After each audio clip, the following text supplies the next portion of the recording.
जय सिया राम मेरे प्यारे बहन भाइयों। मैं आ गई आपके सामने सुंदरकांड लेके अर्थ सहित। सुंदरकांड सुनने से हमारे कष्ट दूर होते हैं। श्री रामचंद्र जी हमारे ऊपर बहुत कृपा करते हैं। श्री गणेशाय नमः। श्री जानकी बल्लभो विजयते। श्री रामचरितमानस पंचम सोपान। श्री सुंदरकांड। शांत शाश्वत प्रेम मनंग निर्वाण शांति प्रदम ब्रह्मा शंभु फणेन्द्र से मनीषम वेदांत वेदम विभुम रामांख्य जगदीश्वरम सुरो गुरु माया मनुष्यम हरिम वंदे करुणांकरम रघुवरम भूपाल चूड़ामणिम। शांत सनातन अप्रेमे प्रमाणों से परे निष्पाप मोक्ष रूप परम शांति देने वाले ब्रह्मा शंभु और शेष जी निरंतर सेवित वेदांत के द्वारा जानने योग्य सर्वव्यापक देवता में सबसे बड़े माया से मनुष्य रूप में दिखने वाले समस्त पापों को हरने वाले करुणा की खान रघुकुल में श्रेष्ठ तथा राजाओं के शिरोमणि राम कहलाने वाले जगदीश्वर की मैं वंदना करता हूँ। नान्या स्पृहा रघुपते हृदय मध्य संत बदाम चा भवांत खिलात्मा भक्ति प्रिय रघुपुरम निर्भरा में कामादि दोष रहिंतुम न कुरु मानस च। हे रघुनाथ जी, मैं सत्य कहता हूँ और फिर आप सबके अंतरात्मा ही हैं। सब जानते ही हैं कि मेरे हृदय में दूसरी कोई इच्छा नहीं है। हे रघुकुल के श्रेष्ठ, मुझे अपनी निर्भरा पूर्ण भक्ति दीजिए और मेरे मन को काम आदि दोषों से रहित कीजिए।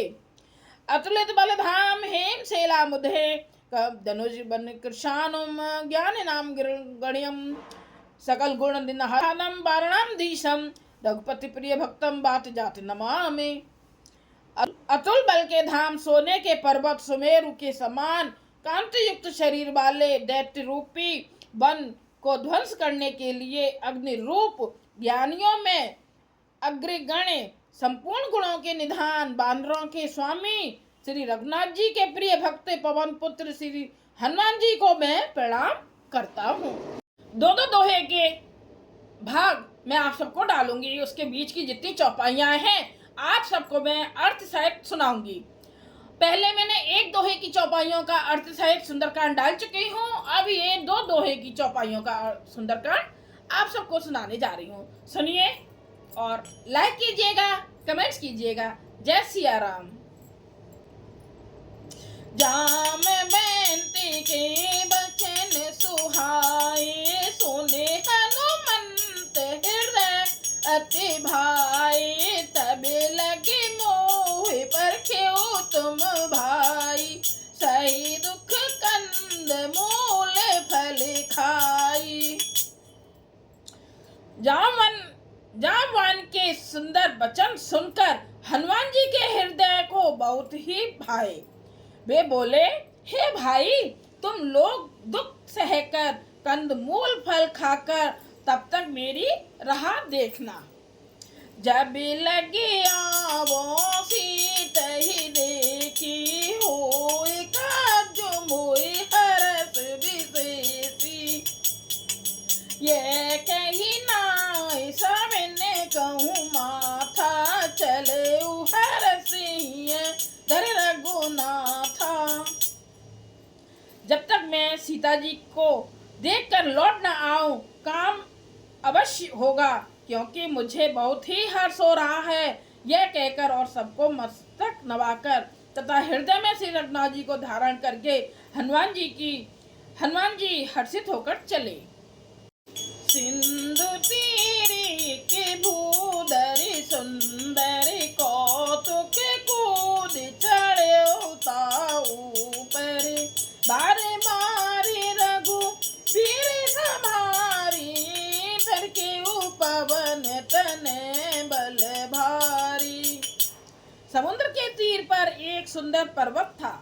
हनुमान जी खेल से ही अनायास ही कूदकर उसके ऊपर जा चढ़े और बार बार श्री रघुवीर का स्मरण करके अत्यंत बलवान हनुमान जी ऊपर से बड़े वेग से उछले। यही गिर चरण दी हनुमंता, चले उसोगा पाताल तुरंता।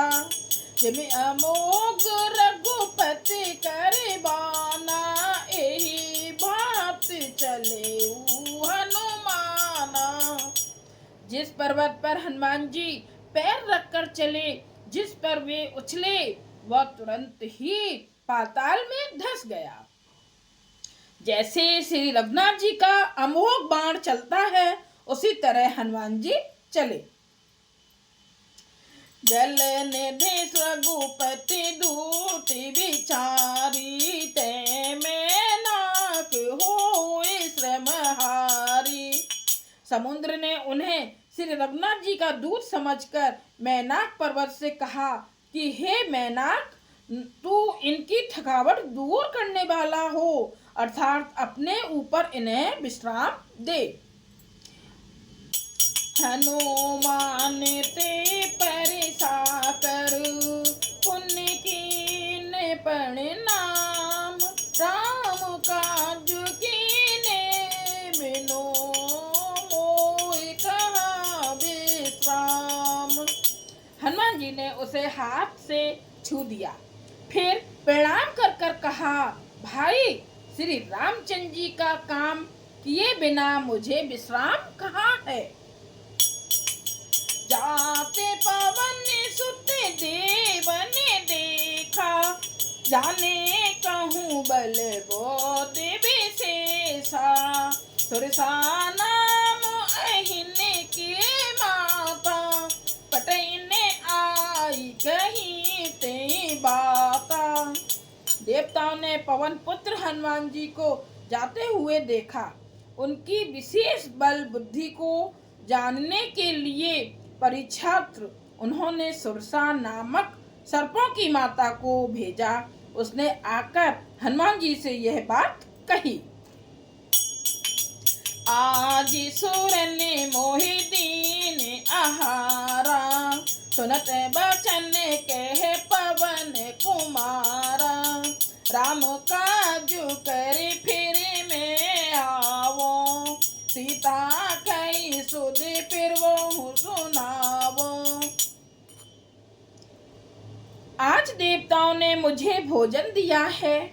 यह वचन सुनकर पवन कुमार हनुमान जी ने कहा, श्री राम जी का कार्य करके मैं लौट आऊं और सीता जी की खबर प्रभु को सुना दूं।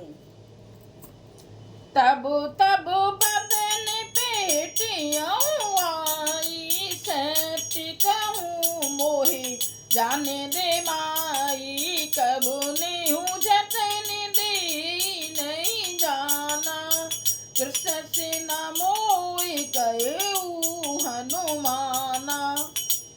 तब मैं आकर तुम्हारे मुंह में घुस जाऊंगा और तुम मुझे खा लेना।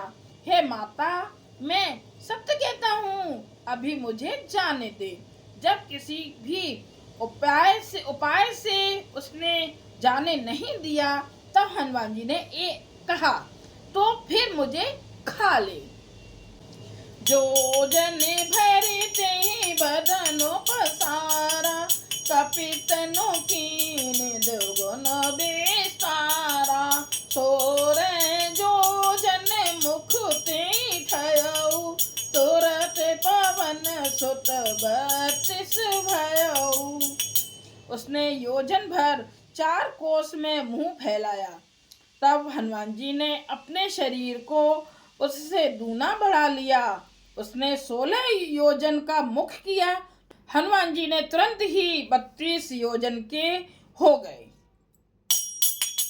जस जस सुरिसा बदन बढ़ावा, तास दूने कपि रूप दिखावा। सत्य जो जन देहि आनन कीना, अति लघु रूप पवन सुत लीना।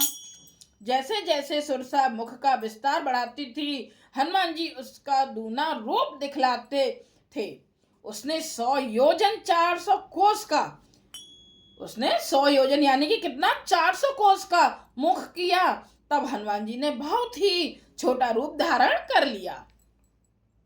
बदन पहिटे पुण्य बाहिर आवा, मागा विदाता सिरुनावा, मोहि सुरन जेहि लागे पठावा, बुद्धि बल मरम तोरे में पावा।